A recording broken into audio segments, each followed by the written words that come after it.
Assalamu alaikum, hurmattуу көрөрмандар. Бүгүн биз Ош базарындабыз. Ош базарынын алдындагы Берекет Гранд соода борборунун жанынан биз Жаш Гвардия бульварына чейин жолду тартмакчыбыз. Бул сиздердин сурооңуздар боюнча ушул жердин жолун тартып бир көрсөтүп кой деп менин катталуучуларым суранып жатышат. Мен ошондуктан атайын ушул Борбор калабыздагы жолдун акыбалын сиздер менен тааныштырып кетейин. Мына биз азыр ушул Берекеттин жанынан баштадык. Бул жерде жол мындай эми өтө талапка каттуу жооп бербесе дагы түзүк эле. Жанагындай аң дөң жерлер жок экен, мындай кичинекей жарылгандар бар, бирок бул эч нерсе эмес.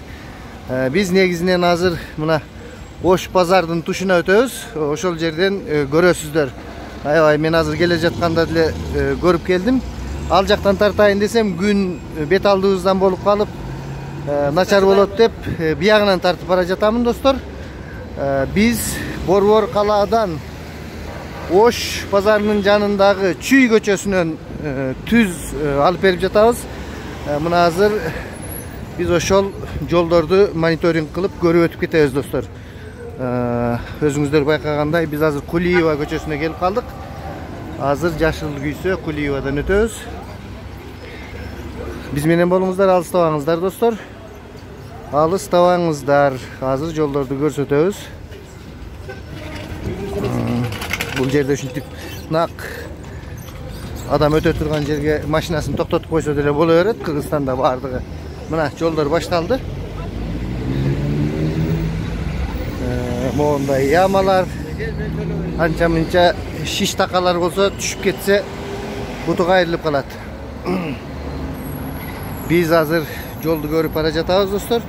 Бул биздин Борбор калаабыздагы көзгө басар базарыбыздын жанындагы жолдор. Жолдордун акыбалы мына ушул ямалар аябай көп. Азыр дагы көбү чыга элек, азыр дагы али алдыда биз менен болуңуздар достор.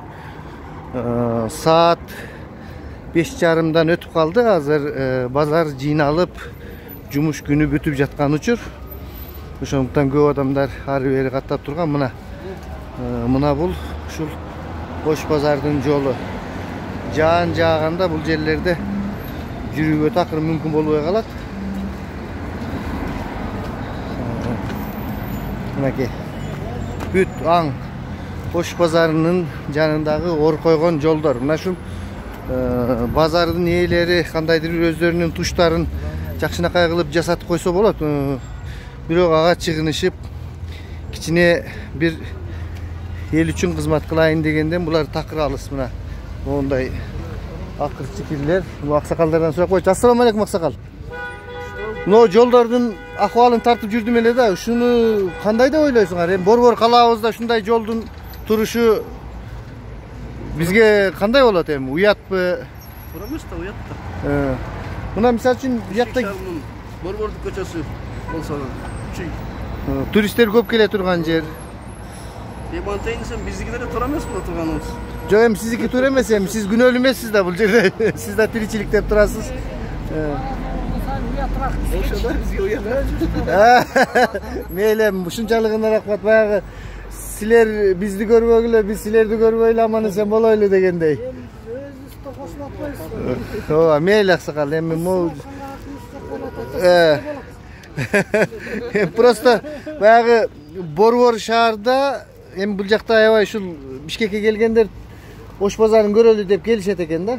Анан мага мен өзүм Россияда көп жүрдүм, анан айтат да ушу жолдоруңар аябай жаман. Ошону тартып берет. Рахмат сизге. Урматтуу көрөрмандар, мына ушундай адамдар бизде жумуш жок, кыйынчылык, эптеп тиричилигин кылышат. Анан баягындай ашыкча көрүп турса да көрмөксөн болушат. Анткени бардыгында кандайдыр бир мыйзамды бузуп жатабыз дегендей түшүнүк болуп калат да. Биз өзүбүз ушундай нерсени кылып атсак деп, мына ушул Борбор калаабыздагы тазалыктын акыбалы мынакей. Жолдор аң дөң. Азыр баягы күн чыгып билинбей турат бул аң дөңдөр. Эгерде мындай көлөкөрөөк болгондо катуураак көрүнбөй. Мына бул бир күркө өзүнүн тушун ушундай кылып татынакай кылып плитка басып коюптур. Эмне себептен ушинтип башка жактарга басууга болбойт. Болсо болмок мына моундай тазалык, моундай мусурлардын жаткандыгы.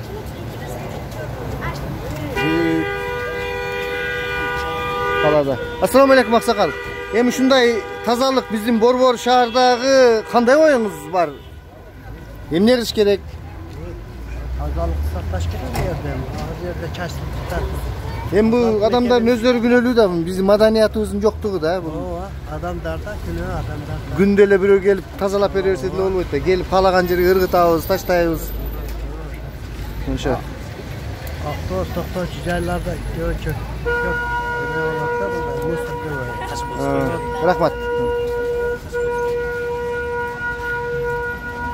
Мына ушундай достор, тазалык да бир жагынан жок, бир жагынан жолдорубуздун акыбалы, бул болсо биздин көзгө басар Борборубуздагы эң атактуу базарларыбыздын бири. Мына жанакы биз айткан мына ушул базардагылар өздөрүнүн туштарын базар комдор жакшынакай кылып жасап койсо болот экен. Мына могу 5 сары деген соода комплекси өзүнүн тушун ушундай кылып татынакай кылып жасап койгон. Анткени бул ушул жер менен адамдардын өткөнүнө дагы башкасына дагы жакшы шарт түзүп, жакшы бир кооз болуп турат да. Эмне себептен тигилер ар жактагылар мындайларды жасашпайт? Муну бир мэрия эле каттуу эле талап кылып, кичине чөнтөгүңөрдөн аябай эл үчүн дагы кичине иштеп койсоңор деп чыгарса эле боло турган нерсе. Урматтуу Бишкек шаарынын мэри, бул жолдорду келип өзүңүз көрүп кетиңиз. Биздин Борборду уят кылып жаткан бир фактылардын бири ушул болуп эсептелет. Биздин жолубуздун начардыгы. Азыр биз аркы бетине өтөбүз, анан Жаш гвардия бульварына чейин барып жыйынтыктайбыз достор. Мени сурап жатасыңар, Бишкекте эмне кылып жүрөсүн деп. Бишкекте мен массаж менен иштеп атам, анан анча-мынча убакыт болгондо ушундай фактыларды тартып чыгабыз. 0551 255 915 0551 255 915 менин номерим. Кимге массаж керек болсо кайрылгыла, үйлөрүнө барып жасап атам, кээ бирлерин чакырып. Мына жолдун акыбалы. Мына моундай плиткаларды эптеп эле колдон өтөр, үйгө жетер, кожо көрсүнгө жасап койгон. Булардын болсо талкаланып уже керектен чыгып отурат. Бул биздин баягы кыргыздардын сапатын начар кылган жумуштардын бири да. Бүт талкаланып кетти ушул жерге. Канча мээнет, канча балки миллиондогон акчалар кеткендир буга. Жолдун болсо акыбалы ушул.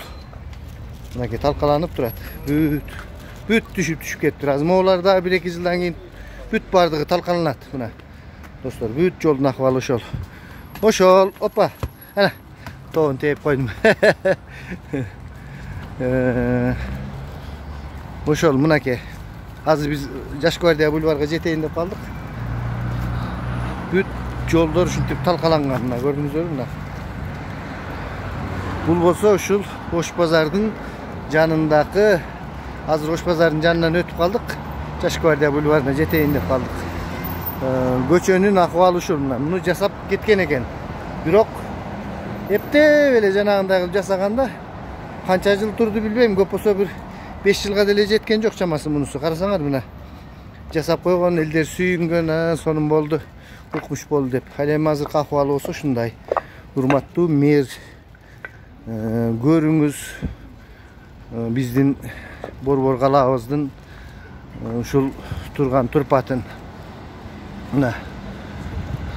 Буларды билбейм эми кандай оңдош керек. Тез эле чыгынса менен буга бир жакшы усталарды коюп, могу бузулган немелерин алып туруп кайрадан коюп. Бизде негизинен ушул тротуар плиткалардын коюунун технологиясын билишпейт да. Мен Россияда жүрүп өзүм да мындай иштеп көргөнмүн. Биринчи тегиздеп, анан цемент аралашкан кумду төгүп, цемент аралашкан кумду анан ошонун үстүнө коюп, анан дагы цемент аралашкан kum menен o kıçıklarındagı eме kılıp anan suu çaçıp Rossiyada oşentip жасайт да. Бул жерде болсо куруп эле жерди тегиздемиш болуп туруп анын үстүнө коюп анан эптеп септеп эле тыкылдатып уруп эле кетип калышат. Ошол достор, негизинен мен силерге Ош базарынын тушундагы жаман жолду көрсөттүм. Биздин канал иштеп жатат. Мен өзүм массаж кылуудамын. Массажга келиңиздер, чалыңыздар. Ара чолодо өзүмдү да реклама кылып коеюн. Азырынча мен Бишкектемин достор. Саламатта туруңуздар. Сиздер менен блогер Бакыт Сулайман болду.